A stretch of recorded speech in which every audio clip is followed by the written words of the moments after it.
bella flor de la campiña.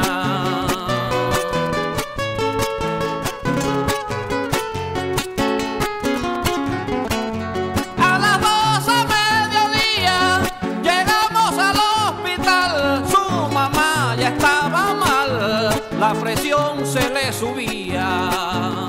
Venga, esto es importante, esta unión, ¿no?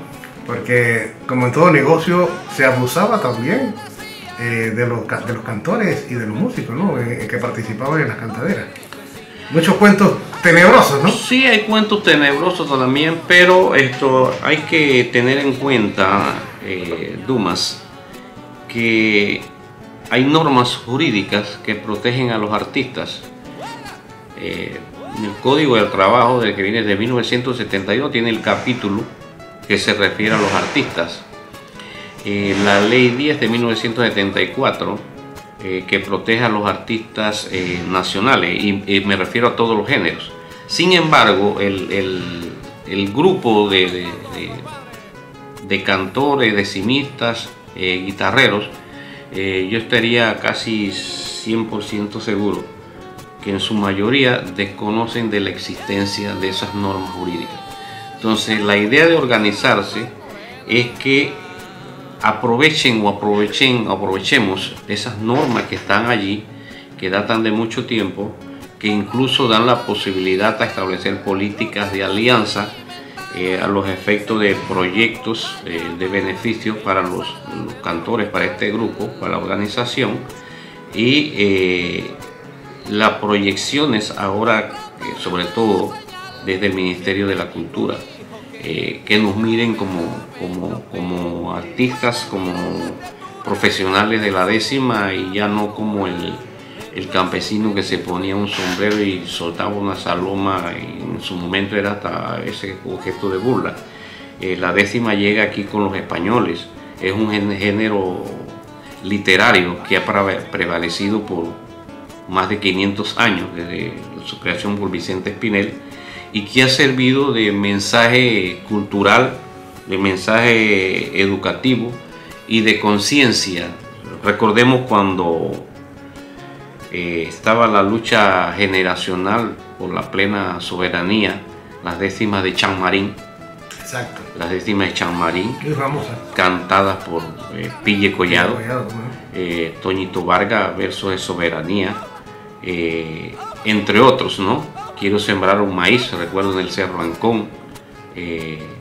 Y así pues, la décima ha sido un pilar importante como género literario para nuestra identidad nacional, para nuestra soberanía, para muchos mensajes, y que alimenta un poco esa necesidad que tiene la sociedad a veces de distraerse, de buscar un fin de semana que hago, y se sienta a escuchar a los troveros que tienen que aprender y estudiar mucho para dar un mensaje, ¿no? Un mensaje cultural.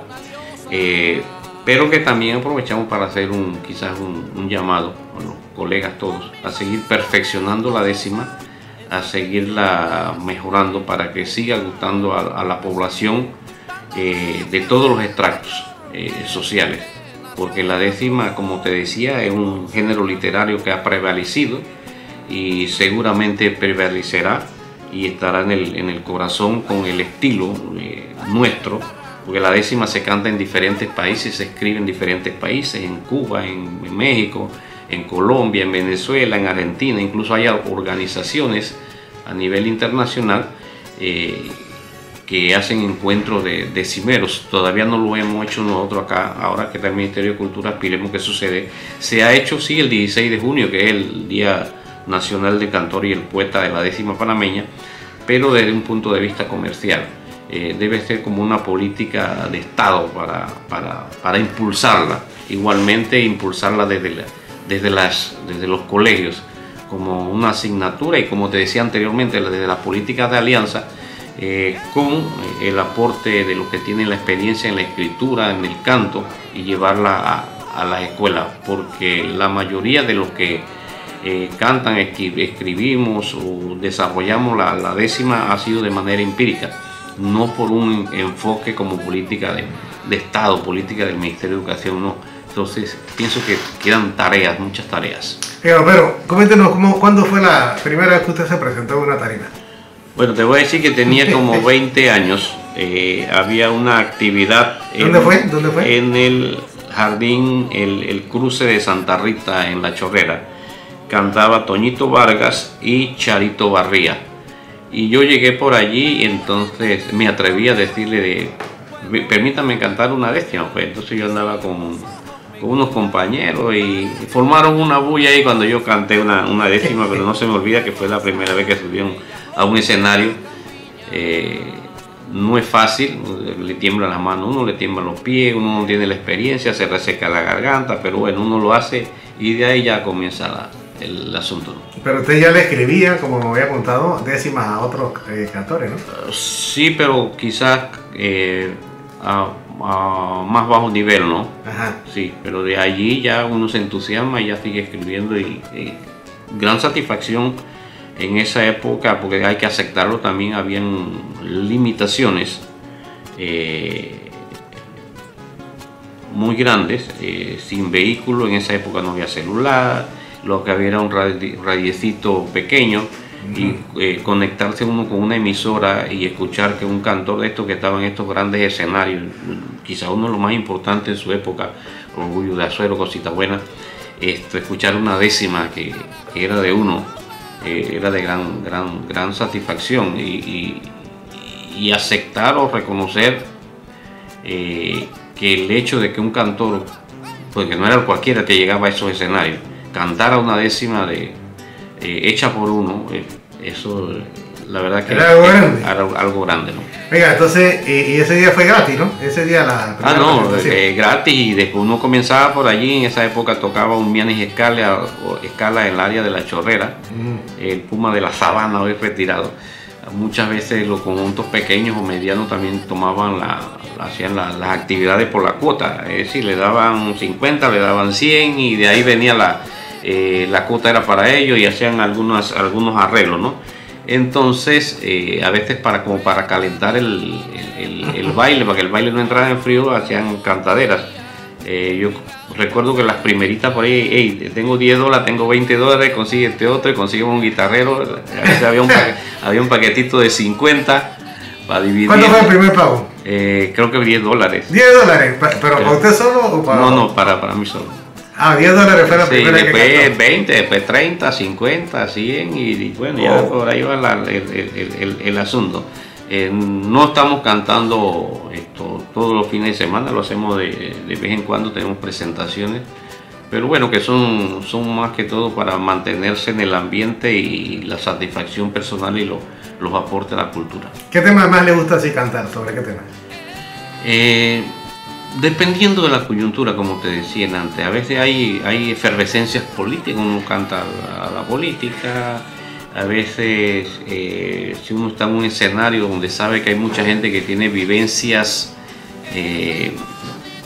campesinas, entonces uno canta décimas campesinas, al campo, a veces las décimas de amor, las décimas del doble sentido, pero el doble sentido bueno, no el doble sentido vulgar. Eso hay que entenderlo también, porque hay muchas décimas de doble sentido, pero a mí en lo particular, cuando son un poco groseras, no me gusta.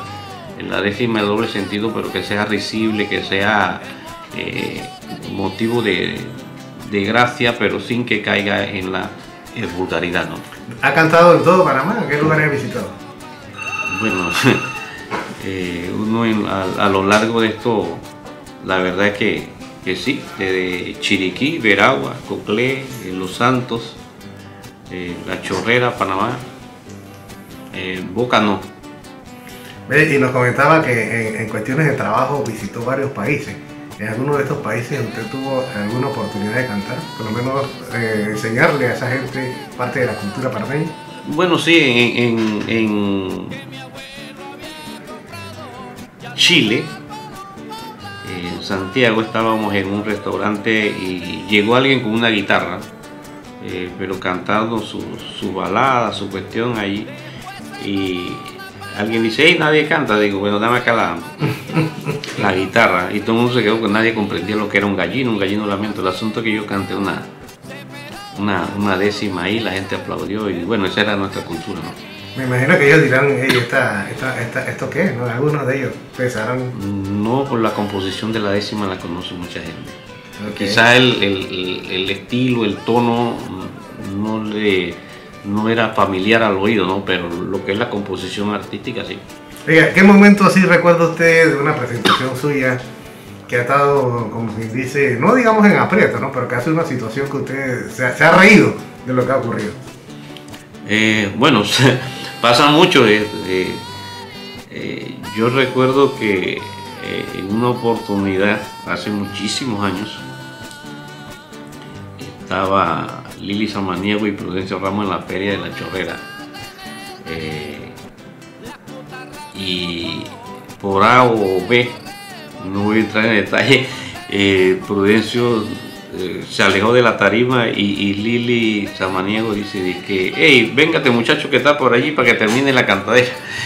Y había un público enorme, no me acuerdo si era Alfredo Escudero, quién era el que estaba en la noche, súper lleno, estaba yo en los 20 y algo de años, estoy hablando de hace unos 30 años atrás, y entrar en un escenario como ese a terminar la cantadera con Lili fue algo que era emocionante y risible y de todo, ¿no? Pero bueno, ahí terminamos el asunto. Antes la gente decía que en la cantera se formaban las peleas, que no sé qué cosa. Y había como, claro, eso ahora ha cambiado, ya ahora es un tanto de lujo, mejor dicho, es de lujo el tema de las cantaderas. Pero esa vivencia que usted recuerde. Yo diría que no tanto como pelea, desde luego que se dan a veces algunas circunstancias, pero pequeñas circunstancias, es más bien, yo diría, un show, como ocurre con el boxeo, donde se dicen cosas y al final de la pelea los boxeadores se abrazan. Igual ocurre con la lucha libre, acá con los cantores. A veces se dicen 40.000 cosas en la tarima y la gente se emociona abajo, pero al final resulta que hay que irse en el mismo carro. O llegan juntos y se van juntos. Y quedan peleando, eso es lo que están abajo del público. Ya el show pasó, ¿no? Ya el show pasó.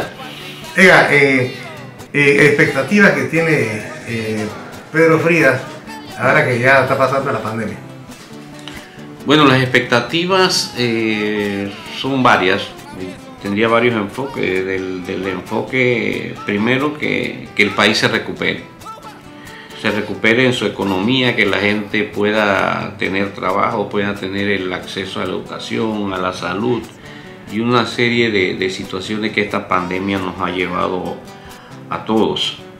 Esta es una cosa, y cuando hablamos de trabajo hay un grupo importante de compañeros decimistas que el trabajo es ese. No tienen otra entrada que no sea la de cantar. Hay algunos que trabajan y cantan, pero hay muchos que viven del arte, ese es su día a día. Entonces hay expectativas de que puedan lograr llevar el pan, el sustento a su casa a través del arte. Y me desvío un poquito de tu pregunta para lo siguiente. Bueno, anteriormente te hablaba de las políticas públicas. No hay una política pública que esté mirando a esos cantores de décima, al igual que otras líneas de sostenimiento de las personas a nivel artístico en cuanto a la seguridad social. Cuando una persona de esta deja de ser productiva en el arte, ¿cuál es el destino que le depara? Porque muchos dirán o cuestionarán de que por qué no guardó para cuando venían los años malos. Pero resulta que a veces, aunque parezca mucho, resulta poco. Es decir, cuando se ganan de que 200 por actividad, 300 cuando mucho, eso es para el día a día, para sostener la familia, la educación de los hijos, pero eso no da para acumular una cantidad de ahorro para decir, cuando ya yo no puedo cantar más, esa va a ser mi mi jubilación. No es como, no da para tanto, no son los otros géneros como los artistas quizás en otro género que ganan miles de dólares y podrían entonces sustentarse a futuro, ¿no? Entonces por allí las políticas públicas a ver qué se hace con los troveros, sobre todo los principales, los que han dado mucho por este país, alguna alternativa, ¿no? Así es. Bueno, como no, entonces agradecemos a Pedro Frías por estar con nosotros compartiendo aquí parte de su experiencia, ¿no? Aquí en Dumas Informa. Gracias, don Pedro, muy amable. ¿Cómo no? En su lejano choza, junto a su montuna hermosa, a la vera del